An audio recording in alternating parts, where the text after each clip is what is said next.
मी धम्मदर्शी प्राचार्य केसावळे.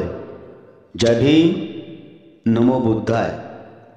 पाली बरोबरच मराठी, प्राकृत, आसामी व बंगाली भाषेला अभिजात भाषेचा दर्जा दिला आहे.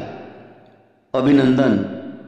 पाली भाषेला अभिजात भाषेचा दर्जा भगवान बुद्धांनी केवळ पाली भाषेत प्रवचन दिले. अशोकाच्या काळात त्याची बरीच प्रगती झाली. त्यावेळी विविध प्रदेशातही त्याचा प्रचार झाला.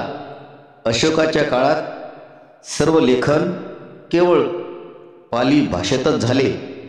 श्रीलंका, ब्रह्मा इत्यादी अनेक देशाची धार्मिक भाषा म्हणून तिचा आदर केला जातो. काल केंद्र सरकारने महाराष्ट्र मराठी, बिहार व उत्तर प्रदेश पाली, मध्य प्रदेश प्राकृत, पश्चिम बंगाल बंगाली आणि आसाम आसामी या भाषांना अभिजात भाषेचा दर्जा देण्यात येत असल्याचे घोषित केले. पालीला अभिजात दर्जा मिळाल्याने कोणते फायदे मिळणार? क्रमांक 1.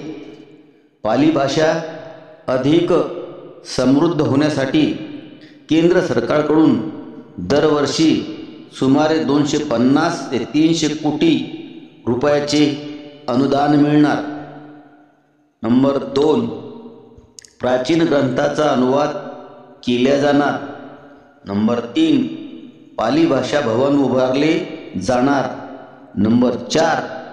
पाली भाषेतील ग्रंथ व साहित्याचा प्रसार करण्यासाठी ग्रंथालय उभारणार. नंबर 5.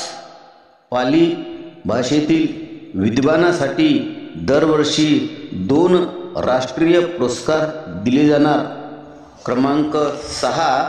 प्रत्येक विद्यापीठात त्या भाषेचा अभ्यास करण्यासाठी अध्यासन केंद्र उभारले जाणार. नंबर 7.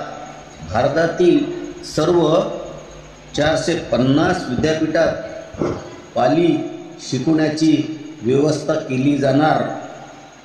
पाली भाषेतील ग्रंथाचा इतर भाषेत अनुवाद करण्यात येणार आहे.